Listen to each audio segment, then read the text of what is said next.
Hola amigos de Amor por el Voleibol. Hoy tengo la enorme alegría, el honor de conversar con un personaje impresionante del voleibol mundial, con un currículum que uno se lo quisiera: medallista olímpico, mundial, panamericano, sudamericano, jugador estrella en todos los campeonatos del mundo, en Italia, en Sudamérica, y también un entrenador muy, muy, muy exitoso de equipos brasileños y también de la selección actual de Brasil. Me refiero a Renan Soto, que está hoy día conversando conmigo de su vida deportiva. ¿Cómo estás, Renan? Mucho, mucho gusto. Muito prazer estar falando com você. Finalmente, né? Durante muitos meses estamos combinando esse encontro. Então, dizer que é um prazer enorme falar com você e com todos os amigos e apaixonados pelo voleibol. Fantástico.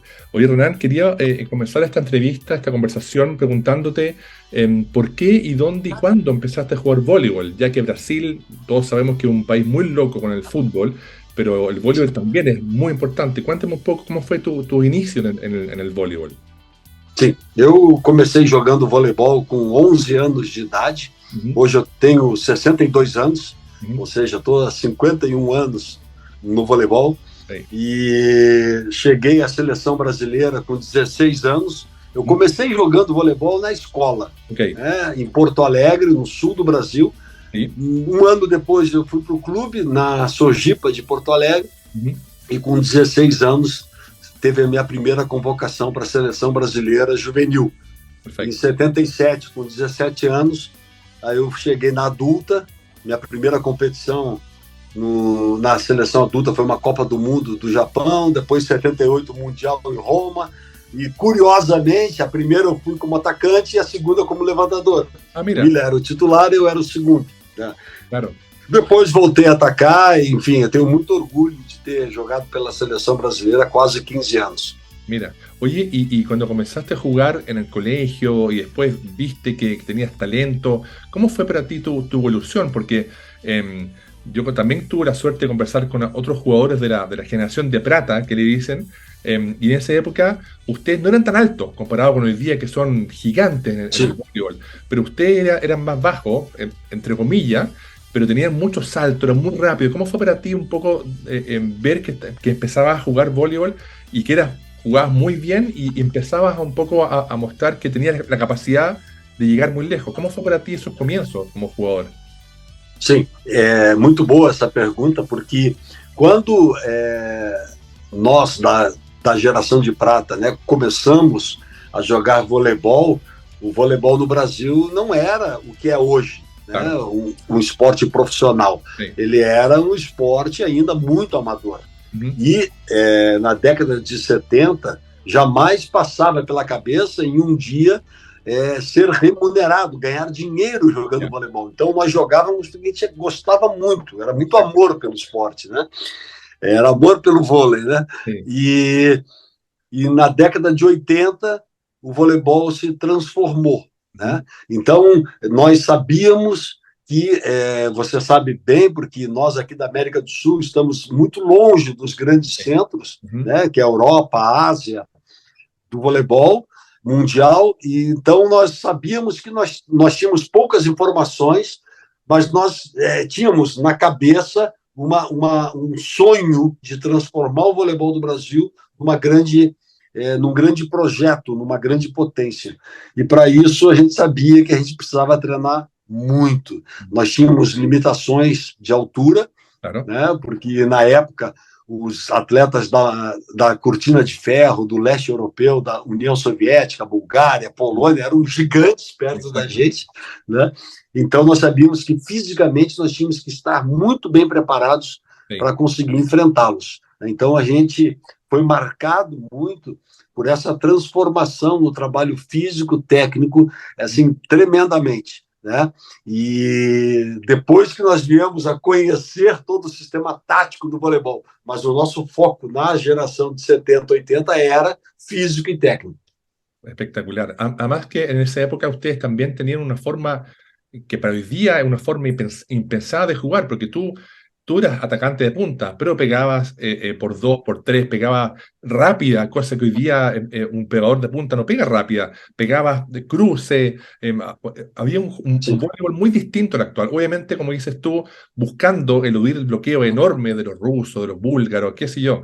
Em, y cómo fue para ti el empezar a ver que ustedes, con mucho trabajo, con mucho esfuerzo, lograban empezar a llegar a las finales, a los cuartos de finales? ¿Cómo fue para ti en lo personal el darse cuenta que, oye, estamos ganando?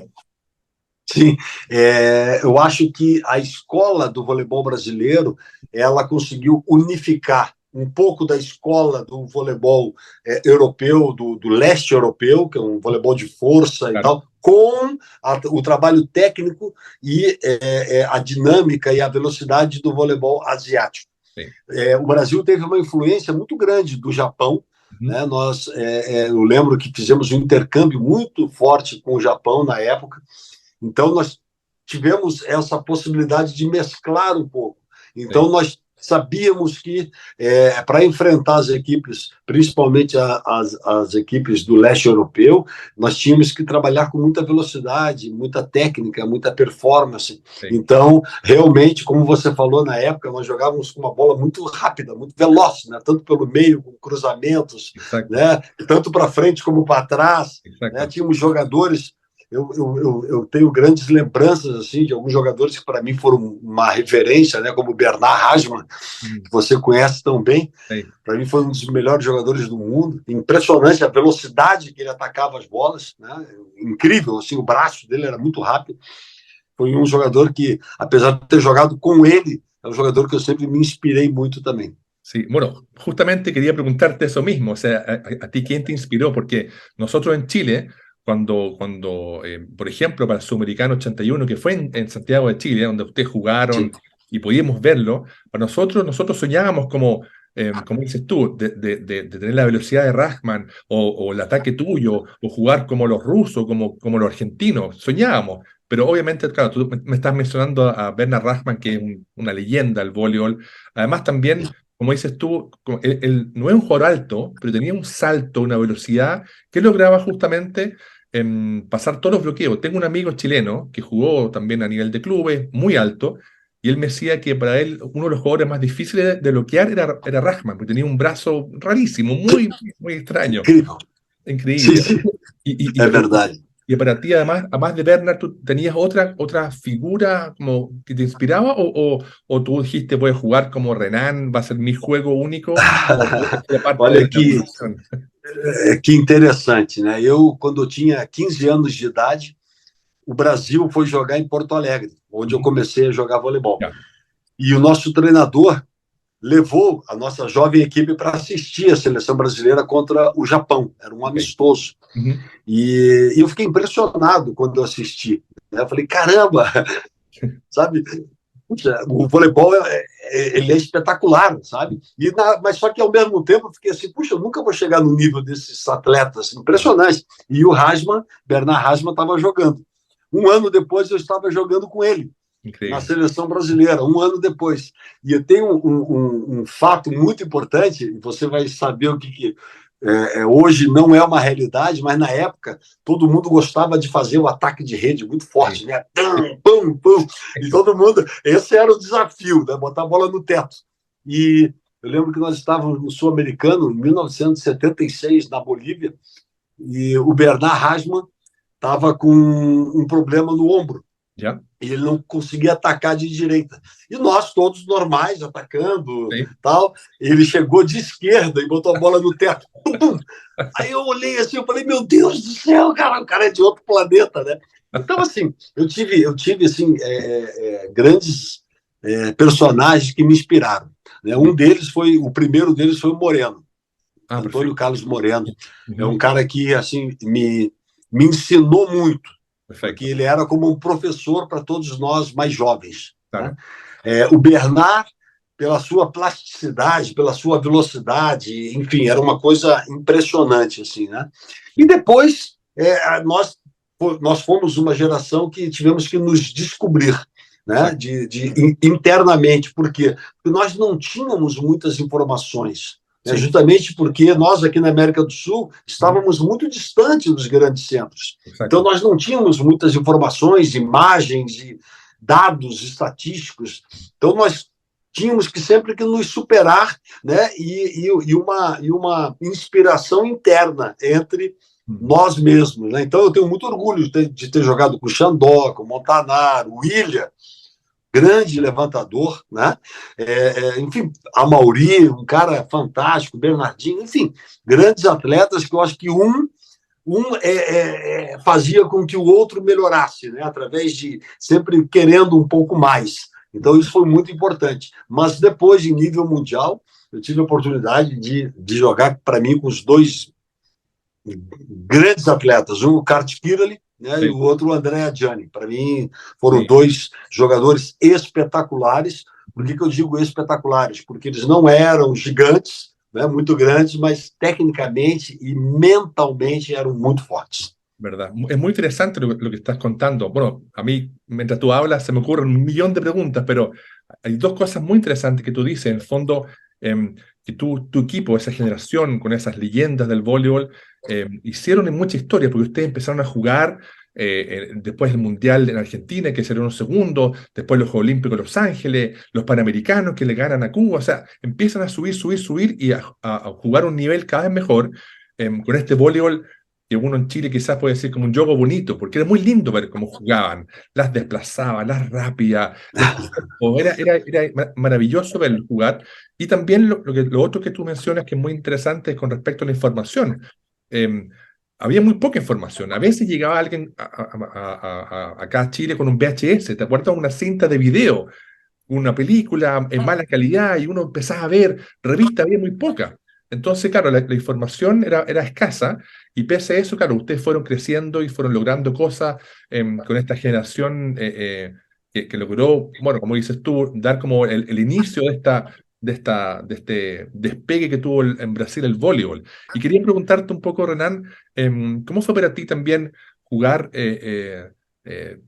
los Juegos Olímpicos en Los Ángeles, el Mundial en Argentina, los Panamericanos, el Mundial después en Francia? ¿Cómo fue para ti esa vida de darte cuenta que el voleibol podía ser tu vida, que tenías proyecciones, a lo mejor, como también tú mencionabas, que les podían pagar para trabajar como jugadores profesionales? ¿Cómo fue para ti darte cuenta que había un camino que estaba comenzando y que ya estaba logrando mucho? Sim.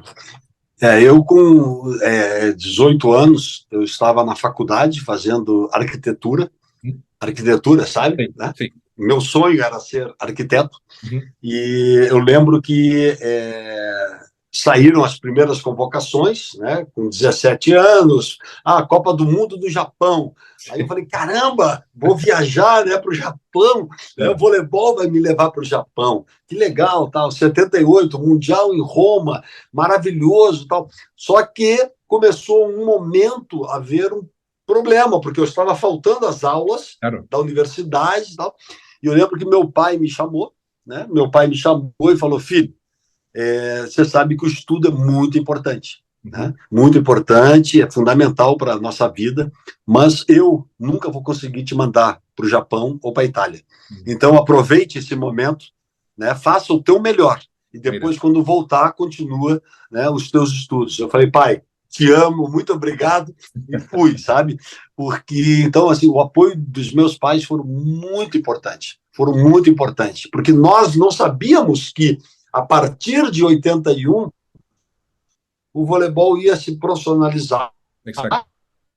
e nós íamos poder também ver do voleibol. Entendeu? Então, assim, foi uma transformação muito grande, foi um amor muito grande pelo voleibol e um sonho que nós botamos na cabeça em fazer do voleibol grande. E, como você lembrou, em 81 foi a primeira vez que nós subimos ao pódio na Copa do Mundo do Japão, Exacto. terceiro lugar. Sí. Em 82 nós fomos campeões de um mundialito aqui no Rio de Janeiro. Exactamente, Isso, exactamente. 82 vice-campeão mundial. Sí, Em 83 campeão pan-americano. exacto. Jogamos um jogo, você vai lembrar, Brasil e União Soviética no Maracanã, Sí, estádio do Maracanã, com 96 mil pagantes. E 84, os Jogos Olímpicos de Los Angeles. Foi a minha segunda Olimpíada, a minha primeira foi em Moscou, em 80. sí. em Los Angeles de 84 e depois de 88 em Seul, minha última Olimpíada como atleta. Então, assim, a gente hoje olha para trás e fica muito feliz em saber que nós fizemos parte, uma parte pequena, mas uma parte importante da história do voleibol brasileiro. Súper importante. Tú mencionas, por ejemplo, dos cosas que yo no dije, por ejemplo, el tema del mundialito, que fue, yo me acuerdo, conversé con William y él me contaba que él tuvo que pedir que la gente se calme un poco, porque había tanta gente en el Maracanciño, y que era, como decimos en Chile, una caldera, un lleno de gente gritando, alentando a usted, y que ustedes le ganan a Unión Soviética 3-2, un partido increíble. Sí. Pero maravilloso. Y después, obviamente, el partido en el Maracaná, en el estadio de fútbol, ese récord mundial Guinness, y después con toda la emoción de la lluvia, las carpetas, la verdad que es muy emocionante. Bueno, yo soy también muy nostálgico del voleibol de esa época, porque yo jugaba cuando joven en esa época. Son como íconos del voleibol histórico. Entonces, Obrigado. muy, muy lindo. También recuerdo haber leído en una revista alemana hace mucho tiempo, y después tuve la suerte de conversar con Karl Kirali con respecto que él decía que él aprendió de ustedes, de los brasileros, que no hace falta ser un alto jugador para ser un gran jugador. Él mismo de 90, es como de tu estatura, pero era un jugador fuera de serie. Entonces él le daba mucha importancia a la táctica, al juego, y finalmente la fuerza mental que ustedes tenían, y también recuerdo también a mi papá, que mi papá, entrenador de voleibol, también fue jugador, y él me decía, fíjense cuando Brasil juega, y cuando juega con un equipo más débil, no le pierde nunca el respeto, le juega mejor, le juega más fuerte. Entonces, bueno, todas esas cosas nosotros íbamos aprendiendo y viendo de ustedes cuando jugaban, y había mucha calidad, era muy bonita. Obrigado. Mas é muito importante isso que você está falando, porque até um determinado momento, quem chamava a atenção no voleibol eram os atacantes. Exato. Né? Que ataque forte, que impulsão, né? E eu acho que essa geração, e o Kira, ele foi um símbolo disso, ele mudou o modo de ver voleibol. Sim. Ele mudou um pouco a referência de se ver voleibol, porque eu acho que o pior fundamento dele era o ataque, talvez, né? Porque é um cara que passava, recebia, defendia, tocava no bloqueio, né? Tinha todo tipo de saque, e o ataque ele não errava, é um cara que, né? O erro não fazia parte da vida dele, né? Então, muito, muito legal, porque eu acho que essa geração, né, de 83, 4, 5, mudou a dinâmica e a visão de como se perceber o voleibol. Né? Antes não, tem que ser gigante, tem que ser forte, tem que atacar muito forte, né? E esse momento mágico do voleibol, acho que mudou um pouco a percepção. Né? Depois, nós temos grandes exemplos de grandes atletas que surgiram mundialmente, né? Como Giba, Naubert, Papi na Itália, Bratti, Giangio, enfim, tantos jogadores como os americanos que, né, hoje, Ngapé, todos jogadores de 1,92 m, 1,93 m, né? E que dão sustentação a uma equipe. Né? Isso é muito bonito. Muy lindo. Sí, y bueno, tú también mencionaste a Andrea Gianni, que Andrea Gianni quizás fue de los, entre comillas, los últimos jugadores universales, porque él jugaba también al medio, en la punta, de diagonal al armador, fue tal vez de los últimos, junto también con Carlao, que también tenía esa capacidad de jugar en diferentes posiciones. Hoy día el voleibol es muy especializado. Quería un poco seguir con tu historia deportiva, porque tú también, aparte de todos esos campeonatos que jugaste tan importantes, también tuviste una participación muy importante en Italia, en los clubes de, si no me equivoco, en Parma, en Maxicono, ¿cierto? Y en el Messaggero de Rávena. ¿Cómo fue para ti esa experiencia de jugar en la mejor liga del mundo en esa época, con los mejores jugadores, rivales, amigos? ¿Cómo fue para ti esa experiencia de estar allá y además de demostrar que eras el mejor y ganabas también los campeonatos? Foi um desafio muito grande.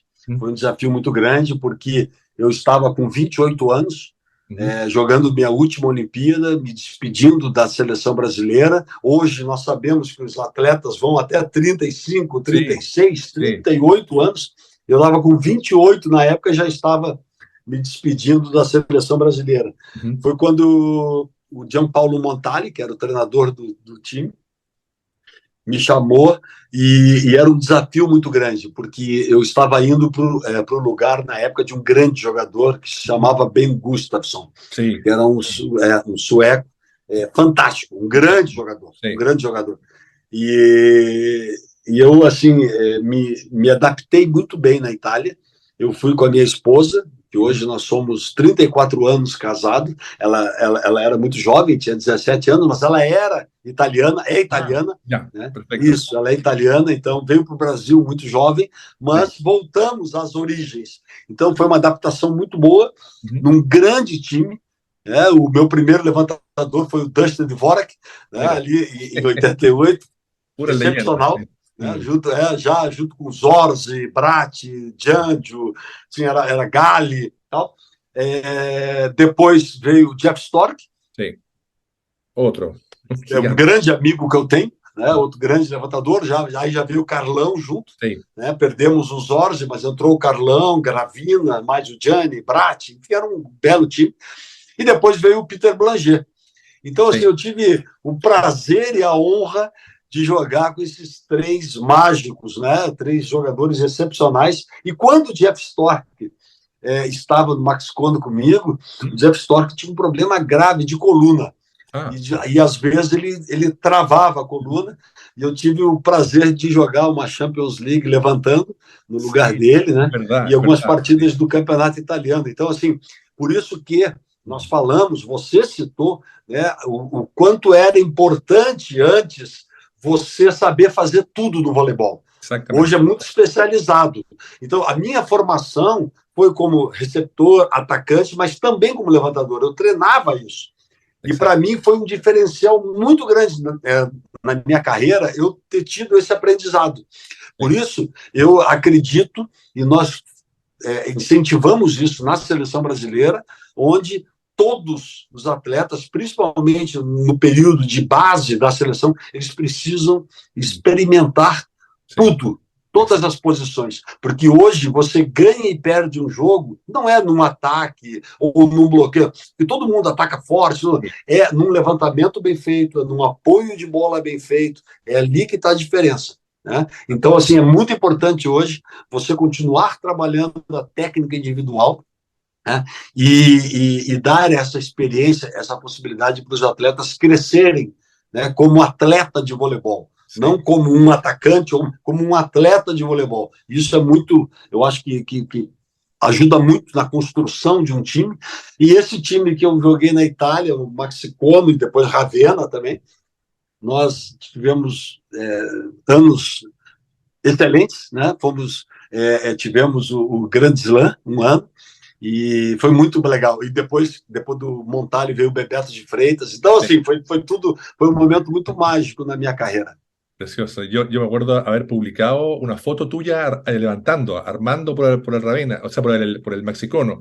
Maxicono, Y la sim, gente decía, sim. "¿Pero por qué Renan está armando?" Bueno, lo explica y además también recuerdo, por ejemplo, que en el equipo soviético, con quienes tú jugaste muchas veces en contra, había un jugador que lamentablemente falleció, que era Vladimir Skurikin, que era un enorme atacante cruzado con Zaitsev, y él también a veces armaba, porque a Sim, veces sim, sacaba a sim. Zaitsev y E quedaba sim, sim, armando. Era un tipo enorme, perfeito. pero también con Número mucha 5. habilidad. Número Sim, 5 sim. exactamente, Sim, sim, gigante. sim.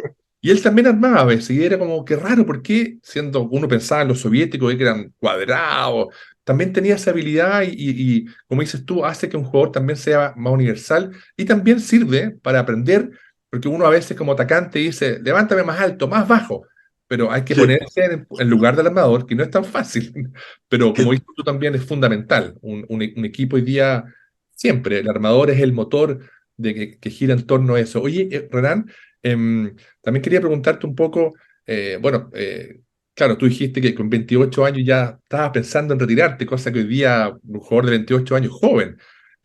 ¿Tú cuándo empezaste a planificar quizás tu retiro?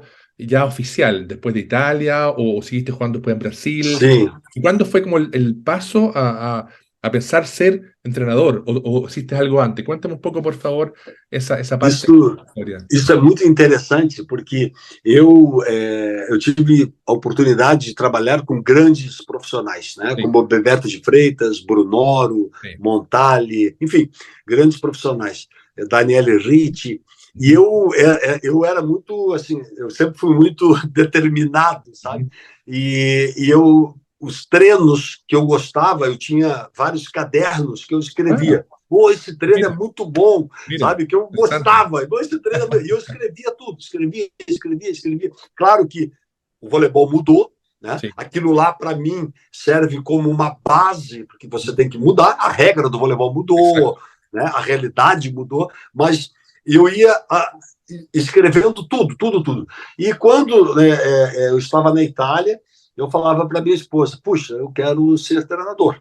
Ah, Eu mira. quero ser treinador, é meu sonho, tal. E eu lembro que em 93, eu estava jogando no Messaggero Ravenna, Ujú. fomos campeões da Champions League, e surgiu uma oportunidade de vir trabalhar no Palmeiras. O Brunoro me chamou. Ya. Pô, você não quer ser treinador? Eu fiquei sabendo que você quer. Sí. Quero.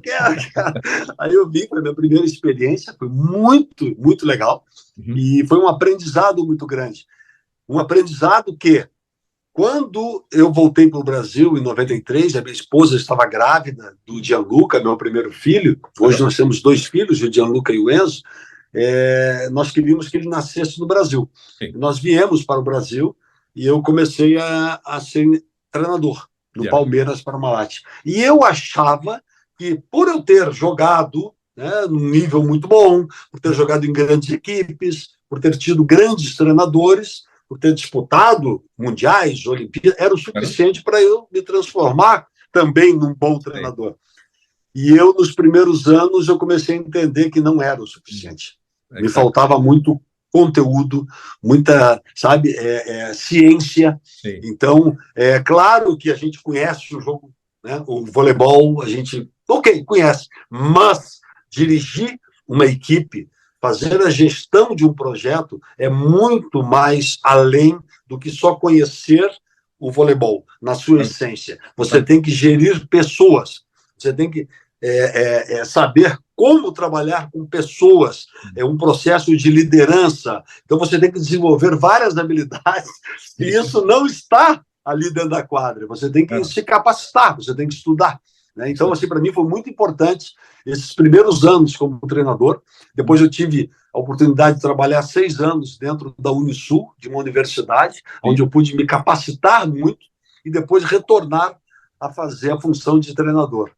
Então, tudo isso foi um grande aprendizado para mim, né? Desde como atleta, como gestor, né? Mm. Essa dificuldade no início da carreira como treinador e esse aprendizado. Então, tudo isso me fortaleceu muito assim para hoje eu aceitar os grandes desafios, Exacto. porque não são fáceis, Para nada, são ¿no? Sí, duros. sí, muy difícil. Además que también es muy interesante lo que tú comentas, porque no todos los grandes jugadores han sido grandes entrenadores, porque es muy difícil. Lo que tú dices, el tema de dirigir un equipo, lideranza, eh, la parte táctica, física, el juego, y además también la comunicación, porque tú a lo mejor fuiste Perfeito. un buen jugador, pero no logras comunicar a tus jugadores en hacer tal cosa. Entonces, es Perfeito. muy difícil y como dices tú, hay que estudiar mucho. Y hoy día, bueno, hoy día tenemos mucho acceso a ciencia, información, a datos, todo el análisis que tenemos hoy día, que antes no existía. Antes, me acuerdo que nos Sim, pedían a los niños anotar con un cuaderno dónde sacaba este jugador. Hoy día todo hay sim, software. era tudo Entonces es muito muy bom. interesante. Además también, como dices tú, tuviste a grandes maestros, grandes inspiradores.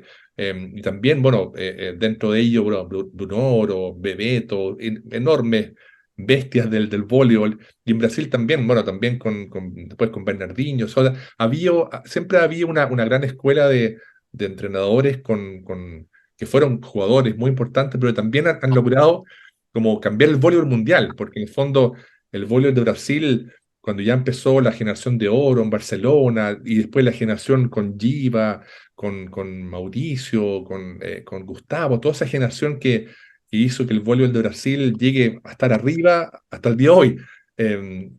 ha marcado mucho el mundo y ha sido, yo siento que en el fondo Brasil hoy día es como es líder, todos quieren jugar como Brasil. Entonces, eh, el voleibol hoy día ha cambiado mucho, como dices tú.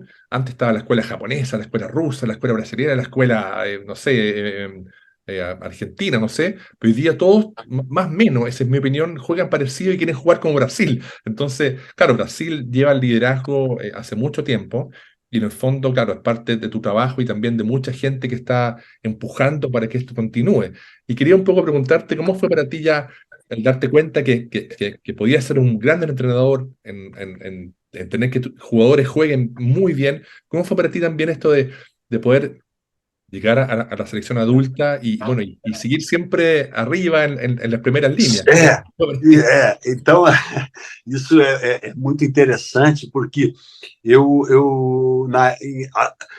teve um ano que, quando eu voltei da Itália, porque eu fui treinador 2 anos na Cisla e Treviso, né? Sí.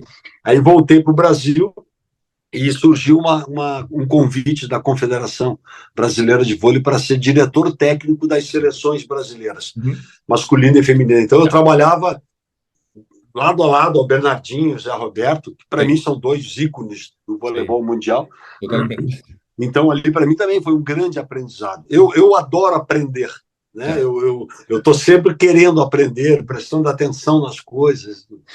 E eu lembro que quando acabaram os Jogos Olímpicos 2016, Ujú. o presidente me pediu, por favor, né, antes de você ir embora, renova com o Bernardinho e com o Zé Roberto. Eu falei, ok. Nós somos dois. Então, o Zé Roberto renovou rapidamente, Sí, porque ele ficou muito, muito triste com a não conquista de uma medalha olímpica, até entiendo. porque ele vinha fazendo um quadriênio Sí. maravilhoso. O feminino do Brasil Ujú. era forte candidato ao pódio nos Jogos Olímpicos 2016, e com méritos, porque fizeram, assim, eles estavam fazendo muito bonito. O masculino vinha com algumas dificuldades, tal, mas chegou também bem na competição. Teve dificuldades no início dos Jogos Olímpicos e depois ele de uma forma mágica, engrenou e acabou sendo campeão olímpico de Sí. forma admirável, né? Do playoff final, ganhou de todo mundo 3-0 e passou bem essa competição. E aí o Bernardo começou a dar sinais de que não gostaria de continuar. Tal. E aí o presidente me falou, se o Bernardo não continuar, a gente gostaria que você fosse o treinador. Eu falei, não, presidente, não. Depois do Bernardo, não, pelo amor de Deus. Não, obrigado, não está no meu radar. Tal. E aí até eu e Bernardo combinamos, né, porque era um desejo do Bernardo que o Rubinho fosse, porque eu não queria. E o Ya. Rubinho fosse, né, desse continuidade. Ok. E o presidente falou, não, o Rubinho é muito bem-vindo Sí. continuar como segundo. Eu preciso de alguém como você. Tal. Daí eu falei, não, obrigado pela segunda vez. Até que, na terceira vez, tivemos uma reunião em Maceió, na terra do nosso presidente Toroca, nosso querido presidente Toroca, que hoje está licenciado, mas é o nosso eterno presidente, né? E ele chamou eu e o Zé Roberto para a gente falar sobre o próximo quadriênio e a escolha do novo treinador do masculino. E ali o Zé Roberto ele foi muito taxativo, né? Ele falou, presidente, desculpa, mas o nome para dar continuidade ao trabalho do voleibol masculino está aqui, que é o Renan. Tal. Eu falei, não, Zé, eu não estou não é essa, né? Meu nome não está na lista. Ele falou, não, para mim tem que ser você, por isso. Ele se embasou muito bem. E aí ele me fez uma pergunta, né? O que você ganhou do voleibol até hoje? O que o voleibol te deu até hoje? Eu falei, tudo, né? Sí. Minha família, meus amigos, a minha estrutura, tudo. Meu aprendizado, minha educação. Ele falou, pois é, e você acha justo, no momento que o voleibol mais precisa de você, você vai virar as costas? E ali eu falei, puxa vida, né? Me deixou numa situação difícil. E foi ali que eu parei para pensar, eu falei, ok, né? Vou aceitar esse desafio. Era um desafio assim tremendo, porque você pegar uma equipe campeã olímpica, jogando em casa, Sí. uma equipe que precisava de alguma renovação, Ujú. né? Sí. Foi uma situação muito difícil para mim, uma pressão muito grande, sim, mas eu falei, cara, vamos embora, com o apoio da minha família, da minha esposa, e foi muito bacana, porque em 2017 nós fomos vice-campeões da Liga Mundial e campeão da Copa dos Campeões. 2018, vice-campeão sim, mundial, né, na Itália. 2019 ganhamos praticamente tudo, né? Pré-olímpico, sul-americano, Copa do Mundo no Japão de forma invicta. Foi muito bom como preparação para chegar em 2020 numa condição muito boa. E aí aconteceu o que aconteceu, quer dizer, sim. 2020 o mundo parou, né? O Ujú, mundo parou exacto, sí. e muita gente falou: puxa, o Brasil foi muito prejudicado. E Ujú, eu falava: todo mundo foi prejudicado, né? sí. Porque não foi o Brasil, o mundo parou. Todo el mundo, O exacto. mundo parou. Sí, E ok, vamos continuar o foco, o trabalho continua, ok. Só que em 2021, infelizmente, depois do terceiro dia de treinamento, ujú, eu enfim, peguei Covid, comecei a ter muita febre e sí, fiquei de fora toda a preparação, né, para os Jogos Olímpicos. Isso foi muito triste para mim, assim, porque sí, fui a uma competição que era o grande objetivo, o grande sonho, a grande meta de todos nós, não no meu, na minha plenitude, né, física e mental, sí, mas eu não tinha como não estar ali com os garotos. Né? Então, a gente tem aí uma missão muito grande agora para Paris 2024. sí, Hoje todo mundo em plena forma, sí, né? O último campeonato mundial agora, ficamos com a medalha de bronze. Infelizmente, saímos de uma competição extremamente disputada, porque o masculino está muito disputado, incrível. muy difícil, Né? sí, Saímos com uma derrota por 3-2 numa semifinal contra a Polônia, jogando em casa, enfim, sí, difícil, mas é assim, né? Ok, saímos com bronze, que foi o primeiro bronze do voleibol masculino na história do voleibol masculino. Então, assim, é muito gratificante, a gente sai muito feliz, mas sabendo que nós temos um compromisso muito grande esse ano, que é o pré-olímpico, principalmente, ujú, e o sí. ano que vem, Paris, 2024. Claro, el voleibol, a diferencia del fútbol, los Juegos Olímpicos es la cúspide de los campeonatos, pero como dices tú, el voleibol de Brasil, la selección de Brasil, la adulta, está en los primeros lugares, aunque a veces sale el segundo, tercero, primero, pero está arriba. Y eso, claro, como dices tú, debe ser una presión enorme, pero también Sim. yo pienso que hace muy lindo, porque en el fondo tú haces lo que amas, estás en la cancha con la gente que tú quieres, con tu jugador y además también, como te decía, para mí me da mucho gusto ver jugar, siempre me ha gustado mucho ver jugar el equipo de Brasil, porque siempre hacen cosas especiales. Por ejemplo, yo noté en Tokio que Lucao pegaba de atrás. Sim. Y hoy día los atacantes primero no pegan de atrás, no existe. Antiguamente estaba Bas Van de Hoor, Igor Runov, Steve Timmons, que eran primero y que pegaban atrás. Hoy día no existe. Entonces, yo dije, hoy Brasil está haciendo cosas diferentes para diferenciarse. Además, el ver que también él ataca muy bien de atrás, también da como uno piensa positivamente, bueno, que este Brasil no para. Oye, y quería preguntarte, bueno, tú me estás hablando de que la meta, ojalá, es París. ¿Cómo lo ves? Porque hoy día el voleibol está muy difícil, hay muchos equipos muy buenos. Francia, que Eslovenia, bueno, los rusos Sim, van, sim, sim, sim, está un sim, poquito verdade. desconocido, Italia, hay muchos equipos muy difíciles. ¿Cómo lo ves tú y cómo lo puedes pensar para los Juegos Olímpicos? Sim, perfeito. Se você pegar os quatro primeiros, né, dos Jogos Olímpicos de Tóquio, só o Brasil estava entre os quatro primeiros do Mundial. Né? Exacto, sí, O Brasil estava.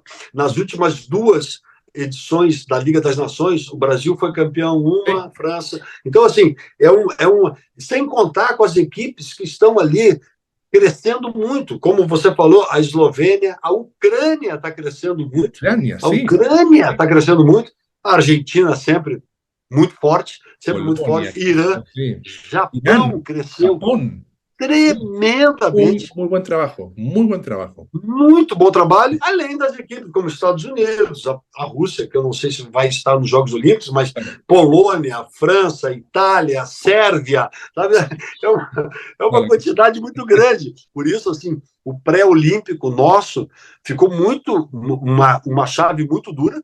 Né? sí, Nós temos de trás para frente o Catar, República Tcheca, que fez um europeu fantástico há 2 anos atrás, né?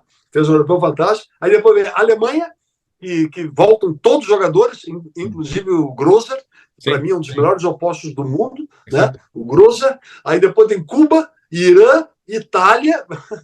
É uma loucura, sim. É muito difícil. É uma loucura. Sim. É uma loucura. São muitas cervejas. É isso aí, né? Catar, República Tcheca, Alemanha, Ucrânia, Cuba, Irã, Itália e Brasil. Então, o grupo B também é muito difícil. Sim. O grupo C é um grupo um pouco mais tranquilo, mas não tem tranquilo hoje, né? Você tem que jogar sempre ao máximo, não tem como. Exacto, claro. Incluso, por ejemplo, antiguamente Irán no existía. Y hoy día Irán tiene un equipo espectacular. Están jugando muy de alto nivel, porque bueno, el voleibol hoy día ha mejorado muchísimo. Oye, ¿y cómo haces tú también? Porque yo también veo que tú también, aparte del voleibol, haces palestras, haces charlas en empresas de motivación. Eso ¿por qué surgió? ¿Por qué también es parte de tu vida hoy día? ¿Por qué haces esa otra actividad tuya? Sim, eu sou um empreendedor, né? Eu tenho empresas com a minha esposa, e eu acho muito legal que o mundo corporativo de empresas, eles entendem e fazem uma analogia, uma comparação muito grande da gestão do esporte com a gestão de uma empresa. Porque eu penso assim, por mais que uma empresa invista hoje em infraestrutura, em tecnologia, né, nas melhores práticas e tudo mais, no final de tudo, quem faz a diferença são pessoas. Exato. São pessoas. Essas pessoas, elas têm que entender a importância que é, né, trabalhar em equipe, ter disciplina, liderança, tomada de decisão, comprometimento, enfim, uma série de tributos importantes que o esporte ele deixa isso muito claro. Sim. Então, trazer essa experiência do esporte para o mundo corporativo é uma experiência muito legal para mim, que estou ali. Eu gosto muito, né, porque toda vez que eu vou fazer uma palestra, eu aprendo muito também sobre gestão, né, como eles estão fazendo, e isso é uma coisa assim, que me encanta muito, sabe? Que me motiva muito poder compartilhar essa experiência toda que o esporte me trouxe com o mundo corporativo. Bueno, además que en Brasil y en el mundo ustedes son estrellas, entonces claro, para una empresa que venga Renanda al Soto a hablarte de liderazgo, de éxito, obviamente es muy creíble, obviamente porque ustedes estaban ahí y están ahí en lo mejor del mundo. Oye, Ran, y también quería preguntarte, porque a veces uno juega un campeonato y a lo mejor no lo gana, pero tú te sientes muy cómodo. O que jugaste bien. ¿Tienes algún campeonato que tú recuerdes con más cariño, que diga, este es un campeonato que yo lo jugué, me sentí muy bien, tal vez no gané? Lo mismo como entrenador, ¿tienes algún campeonato como entrenador, un jugador que recuerdes con más cariño? Cada campeonato, cada partida, ele tem um gosto especial, né? Mas se eu olhar para trás, assim como jogador, o melhor momento que eu tive na minha carreira foi em 1985, numa Copa do Mundo no Japão, mais especificamente contra a União Soviética, que nós vencemos 3-2, e ali eu fui eleito o jogador mais espetacular do mundo, melhor atacante. Então ali para mim foi assim um momento muito especial, falando pessoalmente, né? É claro que pensando como time, os Jogos Olímpicos, apesar de termos conquistado medalhas de prata, ela foi muito importante para todos nós, né?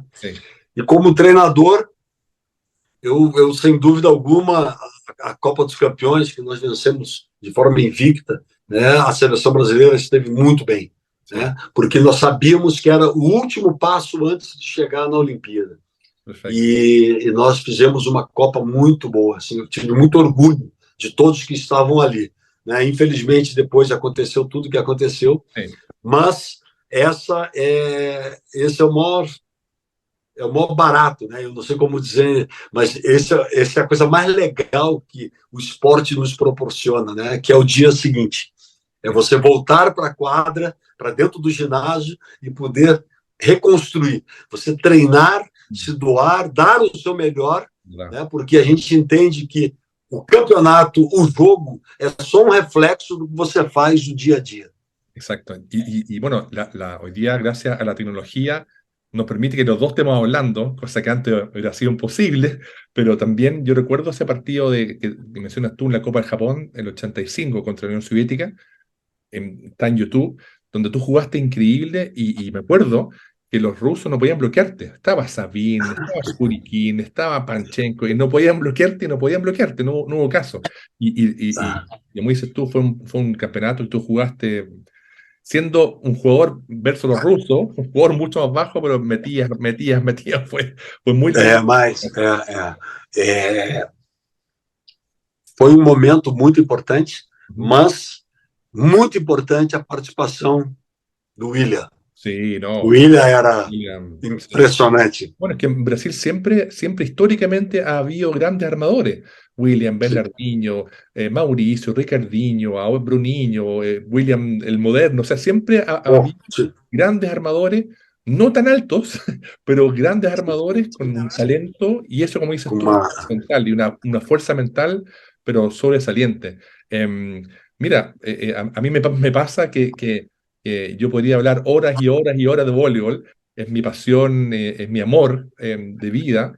En mi casa creen que estoy loco, pero a mí me fascina y parte también de estas conversaciones con gente como tú es para, bueno, por un lado para honrarlos, porque tú eres parte de la historia del voleibol, parte muy, muy destacada. Y también a mí me interesa mucho también que los jóvenes de hoy día los conozcan y vean que el voleibol hay hace mucho tiempo y el voleibol sigue y Dios quiera que vamos a tener voleibol por mucho tiempo más. Entonces, para mí es una alegría enorme poder conversar contigo, que por fin resultó la conversación.